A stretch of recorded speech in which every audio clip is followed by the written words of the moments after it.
Oh, hello. This is Embersword.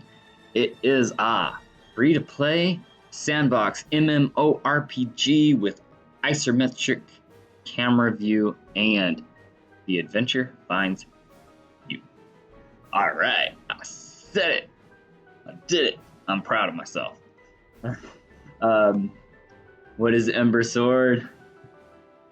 This is their brand new website. Kind of stoked. They had the same website with barely any content for, barely any new content for like a year. And now they've updated it with recent gameplay photos and all that. So we'll be going through what Embersword is. So, said a lot of words at the beginning there. It's going to be completely free to play. It's going to be playable from any browser in the world where you just click a link. You could be playing another game and a friend texts you a link. You click on that link. It takes you to the website and spawns you in right next to your friend who's playing, and you can jump right in and beat on bad guys. So really cool. Lots of different weapons to choose from in the game. It's we'll get into that a little later, but it's gonna be super cool. So isometric means it's kind of got a camera angle that looks down that's always the same as you're jumping around. I played it this spring. Was part of the alpha. It was really really good mechanics as far as movement goes. The thing they need to improve on is just controls, because you had to click with your mouse where you wanted to go, and so I'd prefer like being able to press a button on the keyboard for directions. So that'd be really cool. Gameplay, so much to go through here. Oh, I am stoked. This is probably going, in my opinion, this is, if they pull it off really, really well, and I think they will, this will be one of the best games ever created. That is my firmly held belief. Down here we have a few different things about the game. There's going to be an AI game master, so when you go adventuring out in the wilderness, this AI is going to figure out what kinds of things you like to do, and how your team's doing. You can have a team of 4 or 5, and if your team's doing really well, they'll throw you a really hard mission and a lot of bad guys coming in. It does both like the adventure. It generates adventures for you, and storylines and stuff that you can choose to interact with or not, or choose how to interact with, and go through a story that they've created on the fly. Like somebody will run up to you and say, "Hey, help!" But it's not like it's not. I'm sure they have to pre-script it a little bit, but it's random where that would happen, or there's tons of different ones. So each time you go out into the wilderness, even though the terrain is going to be kind of the same, it'll be really different. It's a pretty vast world too. Super excited about this. And then on a tactical level, it will all the enemies and stuff have different AIs that actually in real time interact with what's going on.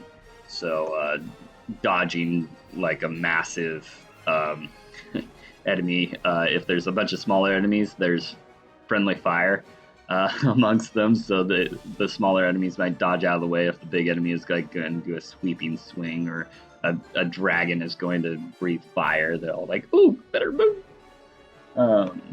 Super excited about that. Super excited about the tactics that could be involved there. So, and you don't, it's not necessarily a combat game. If you don't want it to be, you can go, there's some pretty safe areas that you can go around and mine, or chop down trees and go craft and or cook or fish. and you'll still get pretty good loot from that as well. Just depends on what you're good at, what you want to spend your time on, and what you want to get high level doing. It's skills based, so your level is dependent on what you do. So if you swing a sword, you get better at swords. If you fish, you get better fishing. If you craft, you get better at crafting, etc. That's classes and skills. So there will be some progression of some skill tree that has to do with you choosing different abilities that can be on your hotbar, that sort of thing. I want to go through some of these as I'm talking about more of the gameplay. These are very early work in progress stuff. My guess is the avatars themselves will be graphically updated a lot more than the landscape. The landscape's going to be pretty retro. They'll probably upgrade it a little bit, but the main thing, what I would like to see, is them having the avatars be, these guys, like that good of looking, and I think they could probably get it there, because that's the reason they're making the landscapes pretty simple is because within like 1 second of loading the website, you see all this, and you can interact with it.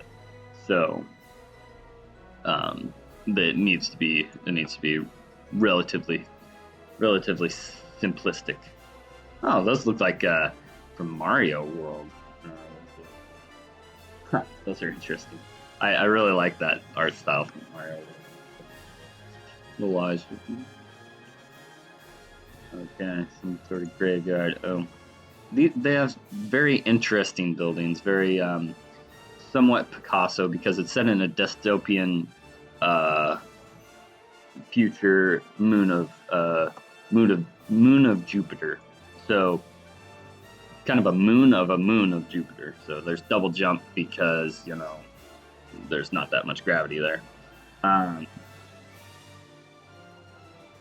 Yeah, which in real life you can actually double jump. By the way, I'm a 4th degree black belt. I double jump. It's kind of cool. Yeah, so one of the huge things I'm excited about, there's 4 different, going to be 4 different factions, nations in this world. I am partial to Severin, personally. Solarwood, this is kind of a little bit your vanilla, I would say. It's grassland, it's forest, it's plains. The grassland, though, the grass is going to be like above your head, so it'll be like nose through the long grass kind of thing going on. Severin is your jungle, mixed with like blackened terrain from an asteroid hitting down that caused the dystopian future thing. So the kind of flavor of this is techno mage punk, because like the technology is so advanced that it kind of seems like magic, but it's technology based, not magic based. But essentially, to these people, it may as well be magic. So I really like the style they're going for. And Duscaron, they're like a trade route, like a Silk Road kind of feel going on in the desert.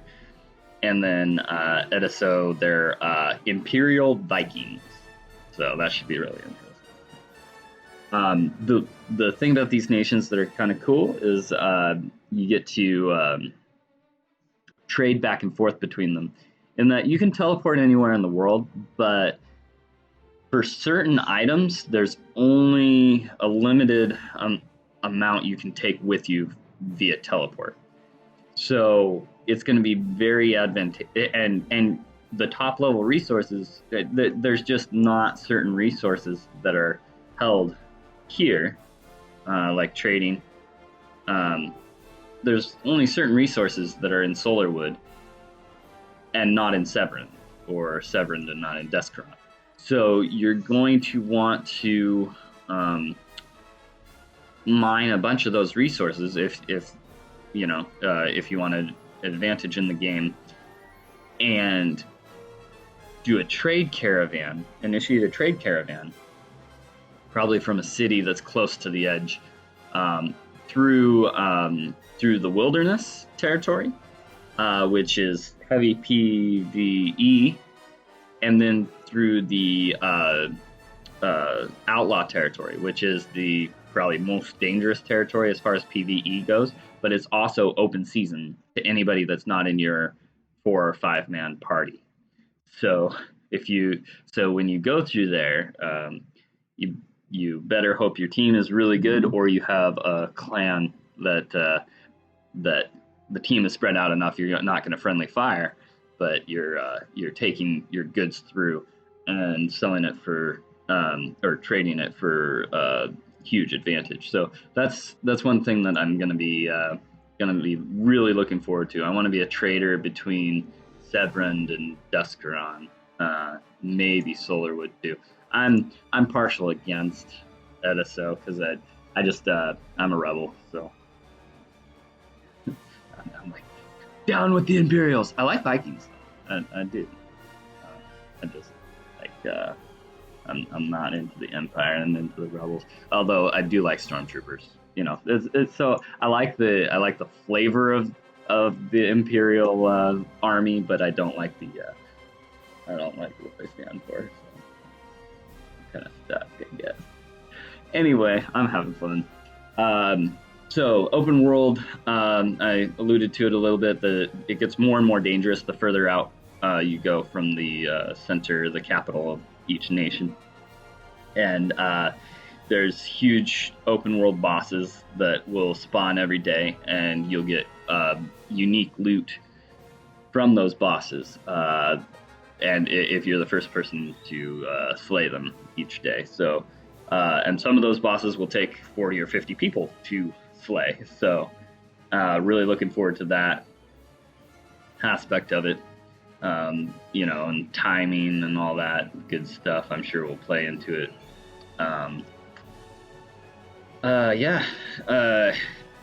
And then there'll be dungeons that'll pop up every once in a while, and I'm sure they'll be you know, that they said we're never really going to be done expanding this universe. So yeah, really cool. It's a passion project from a bunch of one of the top level guilds of what is it? RuneScape. Old school RuneScape. They were one of the top guilds, and they got back together and said, we're gonna make the game that we have always wanted. So it's a lot of passion behind it, a lot of skill. A lot of the team has worked for Blizzard on World of Warcraft, and just a lot of good projects. So really cool. Yeah, like I said, really good loot. It's all free to play, and it's not pay to win. So basically, you don't really have an option of buying your way up into there's some perks you can buy, like a monthly membership, if you want to, not at all necessary, and it's just some perks. But then there's not really any way to purchase like helpful items in the game. You have to earn them and stuff. You can earn them, go fishing for a while until you build up your character enough to trade it for swords or whatever. But then it just makes it so it's very player driven, which I really like. And then the top level stuff you get, the top level loot you get from like slaying bosses and stuff, are cool things to add to your avatar. So looks wise and stuff, and just cool titles and everything. I'll have the title of Sir because I have a plot of land in Solarwood. I hope to eventually get land in Sevrand, like I said, because that's going to be my my land.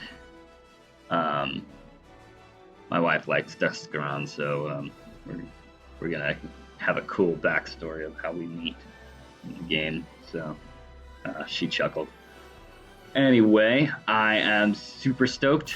The land in this game gives you so each time you sell a cosmetic item or an emoji or whatever to another player, the person that owns the land that the sale happens on or that you find it on gets a small portion of that, and that's also how they fund the game. Is they get a small portion of this transfer of items from one player to another.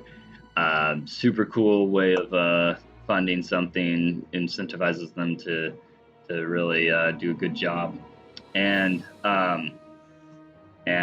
it's just a overall good system. Really looking forward to this game. I'm gonna be I'm not sure if you figured it out, but I'm gonna be a caravan master, caravan guard, taking goods for my guild to and from Duscaron and Severand, and we'll treat Solarwood a little bit. Maybe if we're especially daring, we might go trade with Ediso, but to be decided. Anyway, hope you enjoyed this. Hope you add this to your game trove if it's something you're interested in. Release date is TBA. We're waiting for further updates, and I'm excited for the next playtest. They're coming along very well. Lots of updates, or at least frequent, steady updates that they're getting closer and closer to a playable product. At least early beta. The technical test this spring was actually, it was a bit. It didn't have combat, which I wish it did, but next one will have combat. So. Super cool. I'm Freelander. Leave a like if you want. See you later.